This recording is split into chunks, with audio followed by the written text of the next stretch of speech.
kita punya 3 ahli panel yang hebat dan pengurusi pun tak kurang hebatnya. Jadi hari ini adalah petang yang hebat bagi puisi. Saya tak tahu apakah saya akan dapat menjawab persoalan yang dikemukakan oleh Dr. Samsudin ya. Tapi tak apalah, biarlah saya mulai barangkali dengan mauduk kita hari ini adalah puisi untuk semua kan. Barangkali kita sudah terlalu bebas tadi sehingga kita terlupa ya tulisan yang terpampang di sini. Dan kita terlupa satu bentuk puisi yang sangat hebat, sangat indah, sangat halus ya, iaitu pantun. Jadi apabila kita berbicara tentang pantun, warisan yang luar biasa lah kan. Saya kira dia dalam tradisi puisi dunia, pantun adalah sesuatu yang sangat hebat kan. Tapi kita tak pandai nak promotkan pantun ni di tengah-tengah dunia antarabangsa. Sebagaimana Jepun mempromot dia punya haiku. 3-4 hari yang lampau, saya mengadakan semacam penataran bahasa kepada sekumpulan anak yatim dan anak-anak sekolah ni. Jadi saya sebutkan satu pantun Melayu yang saya kira maknanya sangat dalam, sangat halus, yang barangkali penyair moden yang telah bebas ni barangkali mendapat ilham daripada ini juga untuk menampilkan kebijaksanaan. Saya kira masalah kebijaksanaan inilah yang harus dipegang apabila kita membicarakan puisi, terutama ya, pada anak-anak sekolah. Tentang kebebasan setiap individu penyair itu adalah hak masing-masing, sebab kesusastraan moden telah membebaskan dirinya daripada kesusastraan tradisi dan daripada istana. Tapi apabila dalam konteks pendidikan kita tak dapat lari daripada tujuan yang hakiki, iaitu membijaksanakan dan membentuk akal budi terutama generasi muda. Saya kira ini inti yang harus dipegang oleh kaum pendidik. Jadi kita melihat betapa hebatnya di Indonesia yang timbulkan oleh Dr. Samsudin tadi. Kita kena fikir Indonesia ada hampir 280 juta umat dan berapa ratus suku kaum ya. Dan setiap suku kaum Madura, Minangkabau, Flores, Ambon mempunyai tradisi puisi masing-masing. Dengan demikian, kekayaan tradisi itu dibawa ke dalam kesusastraan moden. Umpamanya drama-drama daripada Bali yang dipengaruhi oleh Bali seperti Putu Wijaya kan. Putu Wijaya sangat kuat pengaruhnya dalam drama-dramanya, iaitu daripada tradisi Bali. Demikian juga Ramadan Kahar daripada Sunda dalam puisi-puisinya. Gunawan Muhammad daripada pengaruh Jawanya, kehalusannya. Demikian juga Rendra. Taufik Ismail, kalau lihat, berbeza dengan Gunawan Muhammad yang agak halus, ataupun Sapadi Djoko Damono dengan Taufik Ismail. Puisi-puisi perlawanan perjuangan Taufik sangat hebat. Ini pengaruh Minangkabaunya. Jadi dalam satu aspek, memang Indonesia itu jauh lebih kaya variasinya daripada kita. Dan kita hanya orang Melayu berapa? 6 juta? 7 juta? Tetapi dalam waktu yang sama, dari segi ukuran kebudayaan, tidak ada kebudayaan yang lebih tinggi daripada kebudayaan yang lain, terutama dalam ekspresi kesenian kan? Jadi kita tidak harus berasa malu dan rendah kan? Sebab teman-teman baik saya pun banyak penyair hebat Indonesia kan? Tapi kita masih memandang di antara satu sama lain sebagai setaraf kan? Kembali kepada masalah puisi kita ya. Saya ingin selalu mengingatkan kita jangan lupa tentang pantun kan? Barangkali di sini kita boleh memperkaya pendidikan tentang puisi di kalangan para pelajar. Kan? Umpamanya, barangkali biasa sebutlah ada 2 rangkap pantun, 2 jenis pantun yang sangat saya minati. Ya. Satu ialah apa beza batang tebu halus ruasnya. Apa tanda orang berilmu? Orang berilmu halus sifatnya. Ini satu pendidikan pengajaran akal budi ya, yang patut ya kita didik anak-anak kita hari. Bukan saja cantik ya, rangkap-rangkapnya, bahasanya, tetapi juga pendidikannya di situ. Salah lagi satu pantun, iaitu berburu ke padang datar dapat dosa anak-anak ini. Berguru ke palang ajar bagi bunga kembang tak jadi. Ini cuba saudara lihat kecantikan musiknya, rimanya, tetapi juga maknanya yang sangat halus. Berburu ke padang datar, itu berburu di padangnya. Biasa yang mendatar, bukan berbukit, hutan, tasik, lembah dan sebagainya. Jadi senang berburu. Dapatlah rusa yang belang kaki, yang tak senonoh orang kata. Sebab dia tak mahu susah payah. Demikianlah apabila orang kata akhirnya maksudnya berguru ke palang ajar. Tak cukup ajarlah. Tanggung, alang kepalang, kan? Jadilah macam bunga kembang tak jadi. Tak bunga, tidak macam bunga cempaka ke bunga raya ke kembang betul-betul yang berbau harum. Tapi bunga kembang tak jadi. Kembang tidak, dia tak jadi, tak berbau dan tak indah. Kan? Bagaimana analogi yang diciptakan oleh seniman-seniman bangsa kita pada zaman lalu. Saya kira dalam hal yang sama jugalah, puisi-puisi moden yang nak diajarkan di sekolah ataupun di universiti harus dapat membijaksanakan dalam waktu yang sama, memberitahu tentang konsep-konsep puisi moden, bahawa setiap seniman itu bebas dan punya cara yang tersendiri. Kan? Saudara Khalid, saudara Rafa, Datuk Siti, semua ni memperkaya kan, khazanah tradisi bangsa kita kan. Dan kita ucap tahniah pada mereka. Jadi saya kira saudara Rafa tak marah kat orang pilih Komsas tu kan.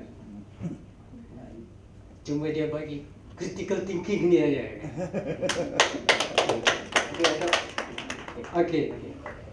Satu tepukan kepada Datuk Wahab. Pandangan pengalaman yang saya rasa kalau di Malaysia ni mungkin Datuk Wahab yang tokoh dalam dunia puisi yang mungkin agak bertahan lama lah Datuk evergreen lah. Buku je tak lama lagi nak koleksi lengkap Datuk Wahab tak lama lagi. Tunggulah karya-karya terhebat Datuk Wahab, koleksi puisi terhebat. Kita ada lebih kurang sebelum kita pergi kepada boleh kita buka deklamasi. Okey, kita jemput Pian, saudara Pian Habib untuk pandangan, silakan. Because percakapan puisi tak akan lengkap tanpa deklamasi lah. Okey. Aspek deklamasi. Bila sudah pandai tulis saya pernah hampir 10 tahun di sidang pengarah Mas 3 utusan. Tugas saya antara lain pilih saja. Sebab sebut pasal puisi saja, saya nak cakap dulu tahun 80-an memang saya aktif baca puisi. Kawan-kawan yang tak biasa. Saya ada 2-3 sorot, 2-3 tahun dia baca puisi mudah tu. Sampai universiti, peminat pun ramai. Agak. Kemudian adalah peminat baca tulis puisi juga dengan puisi-puisi saya. Saya pun kita mula dari meniru orang untuk jadi pandai. Kita tiru orang, betul. Sebab kita perlu belajar untuk jadi pandai. Bila sudah pandai, mesti buat cara diri sendiri. Tetapi ada satu cerita. Ada satu pelajar universiti. Saya belajar tak sampai universiti. Tak apalah. Dia hantar saya tiap minggu berbelas-belas saja banyak saya hantar suruh share untuk masjid. Bila saya baca, tak sampai hati saya nak share. Sebab dari saja saya tu perkataan ayat-ayat banyak saya. Saya punya saya. Tak mau share. Kalau share nanti bos saya tahu ini mesti kawan, mesti budak ni berminat atau apa-apa. Sebab saya baca ini saja saya. Dia cantum-cantum jadi saya sendiri. Bukan saya tu 2-3 banyak. Saya tak share. Bertahun-tahun kemudian, selepas 30 tahun kemudian, saja itu dibukukan di BBC. Apa yang jadi lepas tu? Dia menang SC Award. Itu saja. Tu, saya tak tulis, saya cakap, tapi tak apa yang sebut nama. Saya SC Award. Dari saja saya baca sampai sekarang ada satu perkataan yang tak mungkin dia boleh jawab. Contohnya Abang Bahar, dia satu perkataan saya punya, dia mesti tak menjawab sebab perkataan itu saya saja yang tahu. Terima kasih, itu saja. Sebelum deklamasi, saya minta ketiga-tiga panel ini boleh tak bercakap masa depan puisi Malaysia ya? Sebab kita harus berhadapan lagi dengan nak menuju ke kiamat ni. Bagaimana puisi Melayu ni? Saya dulu lah. Okey. Boleh, Dr. Diti? Okey, masa depan puisi Malaysia. Masa depan puisi Malaysia pasti bagus. Kalau para establishment sastra itu fikiran dia terbuka. Saya pun salah seorang daripada para establishment sastra juga. Dan saya juga jadi apa namanya itu? Jadi hakim dan sebagainya. Saya juga pilih saja yang macam saya tu. Tapi dia kata ni, tapi ada lah hakim lain kata ni tak boleh. They go back to you know, saya saja seperti Semanawang dan sebagainya. Tidak ada sesiapa pun yang boleh menghalang kemajuan kalau dia tidak penjarakan akal fikiran mereka. Kita mesti ikhra, membaca, dan kita juga harus intertext. Intertext artinya baca karya luar, karya dalam, karya orang, karya kawan kita dan sebagainya. Anda tahu perkataan hipogram. Hipogram adalah menulis saja seperti penajak lain. Anda tahu Hairil Anwar doa saja Tuhan dia doa, hipogramkan saja Amir Hamzah pada menjual. Hipogramkan saja doa Hairil Anwar. Mereka boleh terima atas nama intertext dia. Dan terpulang pada intertextuality si pembaca sekalian, si konkretisasi pembaca untuk memahaminya. Setiap kita boleh memberi makna kita sendiri. There's nothing wrong. Boleh dah makna sendiri. Barulah sajak itu dia kaya. Kalau satu sajak itu maksudnya itu saja, dia bukan pemikiran kreatif. Kalau maksudnya satu saja, dia bukan pemikiran literal. Dia ada pemikiran dia adalah pemikiran logical. Dia adalah pemikiran scientific. Scientific boleh berjalan. Telefon pun semua orang buat, tetapi ciptaan dia, engine dia itu ya scientific. Dia bukan engine, apa dia panggil tu? Chip di dalam tu. Tetapi yang warna dia, yang bentuk dia, yang alat-alat dalam tu dan sebagainya, itu adalah kreativiti. Masya Allah. Itu tengok ni. Waktu Datuk aku dulu, dia tak ada cover ni. Kursi ni tak ada cover. Dia tak cover. Telanjang aja. Lah ni dia cover. Orang kaya lagi dia cover. Kalau boleh dia tahu emas sana. Kreativiti.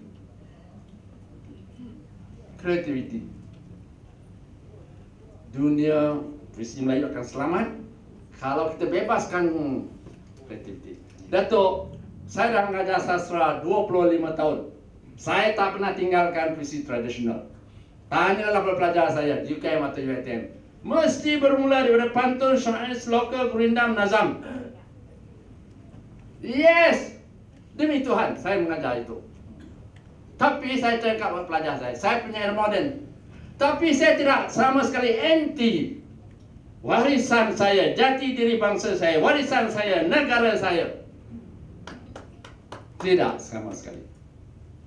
Tapi saya tak boleh repeat yang lama-lama. Kita mesti mencipta yang baru. Yang lama tetap lama. Tapi sejarah baru tidak akan dicipta kalau tidak ada sejarah yang lebih baru.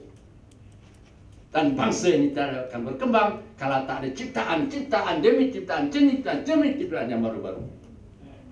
Dan ciptaan yang baru itu kalau dalam puisi adalah bahasa. Dia tengok bahasa Hadi Anwar lain dengan bahasa Rendra, tengok bahasa Rendra lain dengan bahasa Sejaji Kazum Bahri, tengok bahasa Sejaji Kazum Bahri lain dengan bahasa Ibrahim Sattah, lain. Semanawang lain dengan Kemala lain dengan bahasa. Dia lain. Tapi kalau pantun Datuk, bahasa itu saja. Kalau syair Datuk, bahasa itu saja. Kalau nazam Datuk, bahasa itu saja. Tidak ada ciptaan baru. Saya cukup marah kalau student buat pantun. Ini Pulau Pandan Jauh Tengah ke, dia hanya 5 ujung. Saya cukup marah. Saya kata ini bukan 100% Melayu punya. Ini pantun RTM. Belasah semua kan.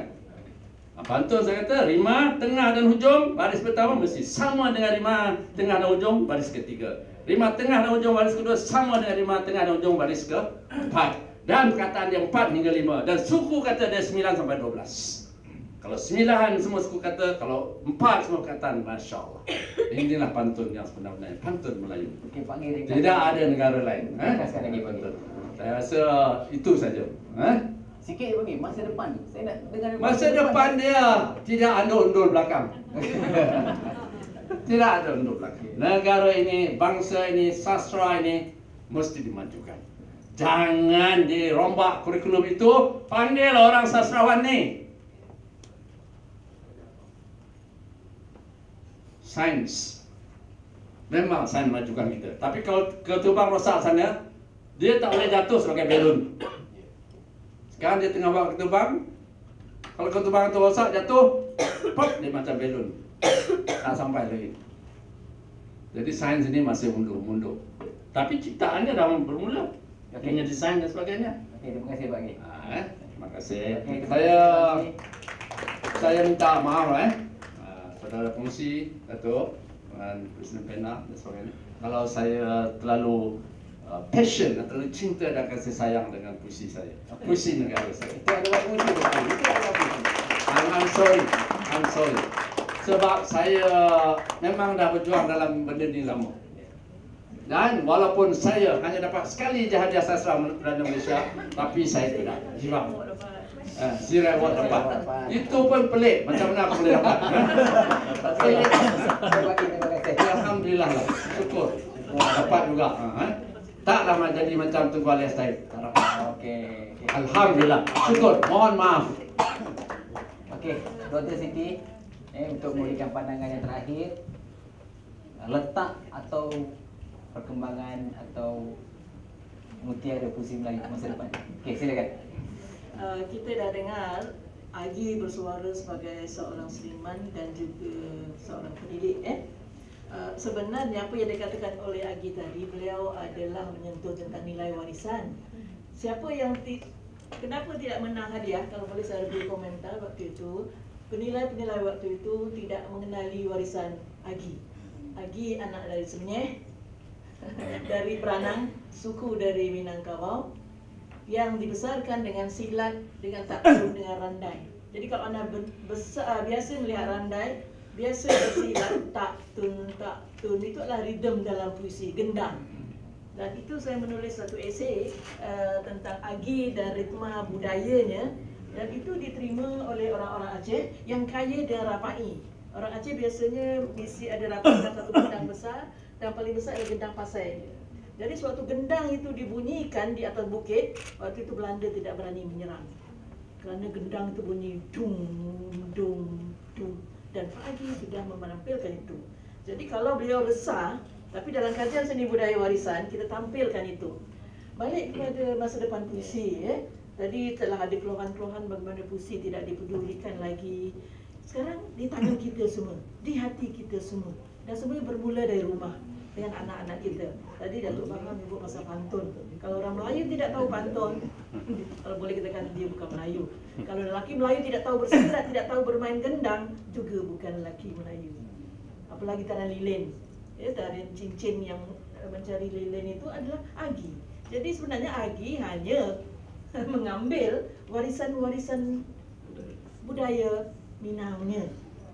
Jadi sekarang apa yang perlu sekarang ialah bagaimana kita merapikan pemahaman kita itu. Jadi kalau anda menjadi penguasa, kalau seorang pensyarah dia ada kuasa untuk mendidik anaknya. Bagaimana puisi-puisi itu muncul setiap pagi atau sebelum kita tidur di pembaca berita, selalu dikatakan kita beri makriman kata-kata dari. Kenapa tidak kita ungkapkan puisi-puisi sastrawan negara? Nama-nama jalan di Indonesia sudah ada jalan tokoh-tokoh senimannya. Dan yang berjuang bukan anak dan kerabat, tetapi ialah kita semua. Jadi sudah ada jalan, kalau di Palembang sudah ada jalan yang bernama Amri Haya. Kalau di Jogja sudah ada jalan Avandi. Dan si kecil kan bertanya, siapa tu Ike Bandi? Akhirnya mereka pergi ke museum. Sekarang mana museum sastra? Osman Awang. Mana museum sastra? Selamat saya.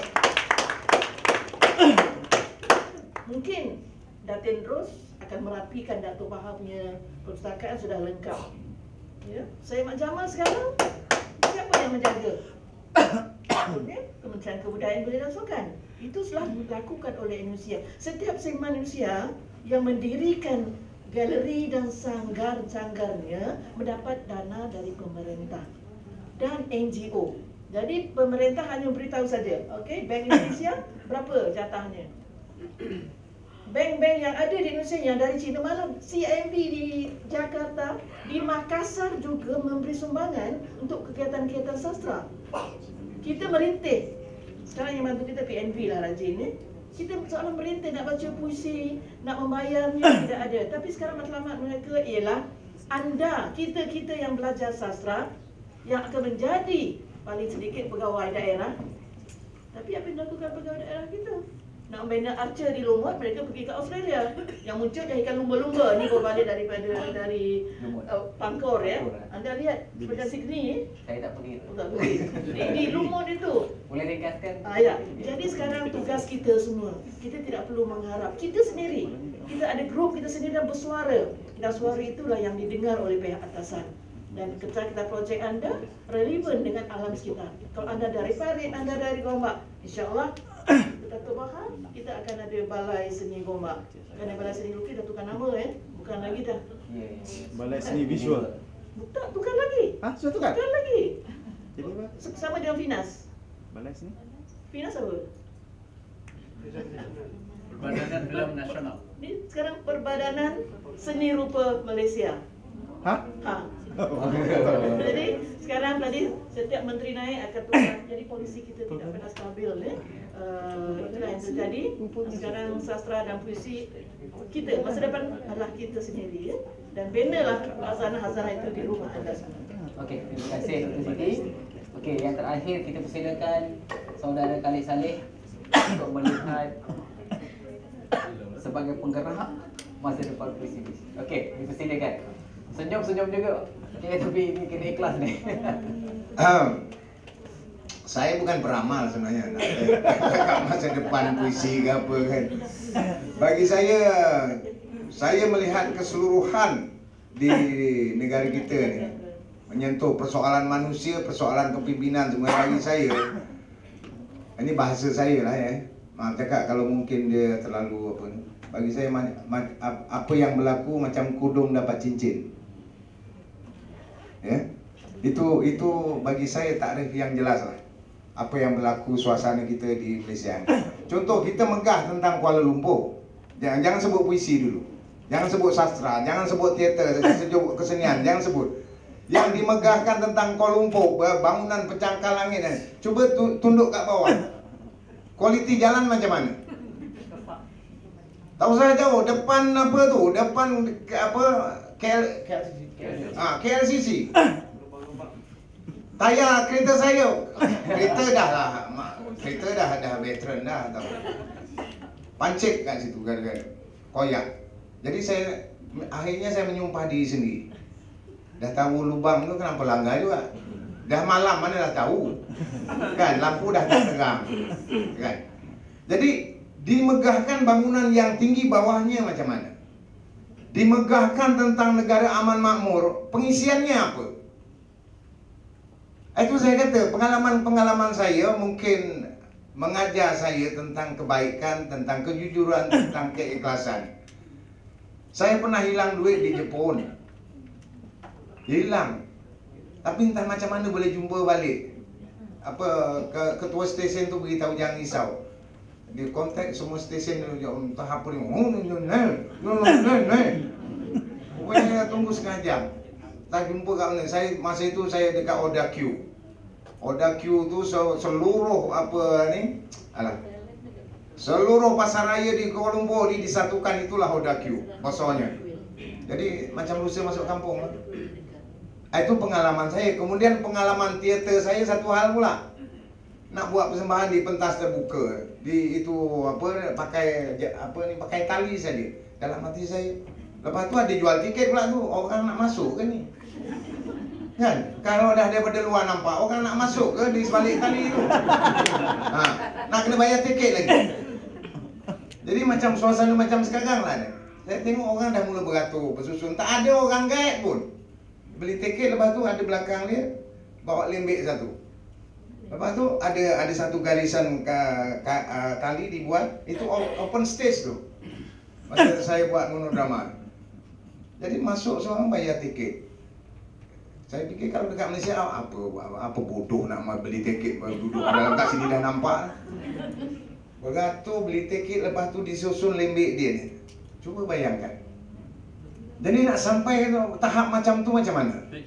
Fikiran, kesedaran, tanggungjawab. Lepas tu yang saya nampak, jumpa sampah, sampai jumpa tong sampah, bukan sampah dia pun. Kutip, jumpa tong sampah. Kita pula daripada sambil lalu, wong. Itu di antara faktor atau hal-hal yang terjadi. So itu kesenian tu. Kesenian ini sebenarnya mendidik pemikiran supaya menjadi halus, menjadi tumak nina. Sama juga teater ke, sastra ke, puisi ke apa, sebenarnya akhirnya akan menemukan garis antara sang pencipta dengan yang dicipta. Di mana rahasianya? Kehalusan budi, akal budi, rasa. Jadi semua proses menjurus ke arah pembentukan nilai-nilai murni insaniah. Jadi kenapa ini tidak dijelaskan, kenapa ini tidak diwar-warkan, kenapa ini tidak diangkat? Selama ini berlangsung atas dasar inisiatif penggerak-penggerak. Contohnya ITBM sendiri, sedangkan dia sebenarnya buat buku je, tak perlulah buat puisi, tapi atas kesadaran, tanggung jawab, menyumbang kepada penggerak-penggerak puisi, kerana puisinya ada di ITBM antaranya. Jadi tidaklah jadi benda mati. Begitu juga kerjasama antara ITBM dengan PENA, dengan apa. Tapi berita harian dan sebagainya, tapi tidak seharusnya hanya sampai di situ. Di antara 20 orang umpamanya, jadilah seorang pejuang ataupun penggerak di mana di institusinya masing-masing, diadakan setiap minggu ke setiap bulan. Selain aktiviti bulanan di rumah PENA, ada aktiviti lain. Insya Allah kalau umpamanya saya dipanggil, insya Allah dengan senang hati saya datang. Orang pernah tanya saya, Wak, kalau panggil Wak berapa bayarannya? Kalau aku sebut, engkau tak mampu nak bayar. Dia tanya saya, berapa mas kawinnya kalau saya nak jemput Wak? Kalau saya sebut, engkau tak mampu nak bayar. Habis macam mana tu? Apa yang terlintas dalam minda, dalam rasa? Berapa yang terlintas? Mengikut kadar engkau. Sebab sekarang buang air kecil pun dah kena 3 sen.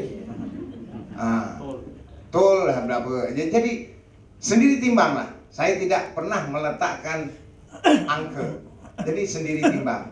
Kalau ditakdirkan tidak ada langsung pun, kalau kebetulan saya tengah ada, saya datang. Tak ada masalah. Yang penting orang itu diberi pengalaman, diberi pengetahuan. Kalau murid sekolah umpamanya, oh puisi macam ini, oh baca puisi macam ini, rupanya sekurang-kurangnya dia balik mungkin dia akan meniru sedikit di sana umpamanya. Jadi sekurang-kurangnya itu pun menjadi hiburan kepada keluarganya. Dan daripada situ umpamanya keluarganya tertarik, coba belajar terus. Belajar dengan apa? Piang Habib ke, Siti Zainun ke, dengan Wak Khalid ke, umpamanya. Okey, ringkaskan Pak, umpamanya. Jadi masa depan itu tergantung pada kita semua. Maknya kalau kita nak padamkan puisi, jangan buat ada aktiviti lah. Tapi kalau nak menyemarakkan, menghidupkan puisi berkembang, harus ada nawaitus daripada mulai sekarang. Maknanya majlis ini tidak habis di sini.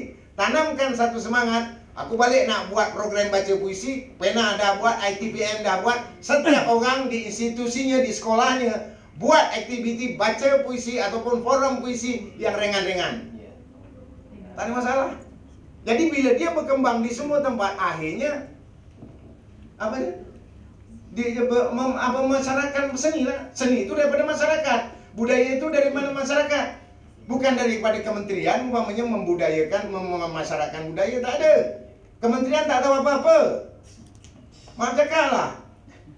Habis duduk dalam bilik, nak tekan masuk pun, nak masuk ni macam mana ni? Habis macam mana? Orang yang penggerak penggerak budaya yang buat gasing, nak masuk macam mana tak tahu. Yudanya dia balik. Sebab budaya ni dah ada dalam masyarakat. Cuma disuntik dengan semangat, disuntik dengan dana sedikit, meledaklah dia, itu aja. Okey. Okey, itu saja. Terima kasih. Yang terakhir, jadi bagi menjawab masa depan puisi itu, jawapannya insyaAllah masih lagi hidup. Kalau kita hidup lah, dan kita lagi bertegas dengan 3 prinsip tadi: kejujuran, keikhlasan dan kebenaran, membawa puisi ini ke mana. Okay, jadi dengan kata-kata itu, saya sebagai atau selaku moderator ingin mengucapkan terima kasih kepada Dr. Siti dan Ismail. Kita berikan tepukan. Dan kepada saudara ataupun temu saya juga belum dapat bergabung, Wak Khalid, ataupun Khalid. Jadi daripada saya itu sahaja. Mungkin kerana kita ada satu lagi program yang lain, saya terpaksa berhentikan di sini. Jadi yang baik itu daripada mereka bertiga, idea mereka benar. Jadi kalau ada kelemahan itu sikit saya lah sebagai moderator. Okey, jadi saya akhiri dengan wabillahi taufiq wal hidayah. Wassalamualaikum warahmatullahi wabarakatuh. Terima kasih juga kepada Dr. Bahar yang akan berbicara.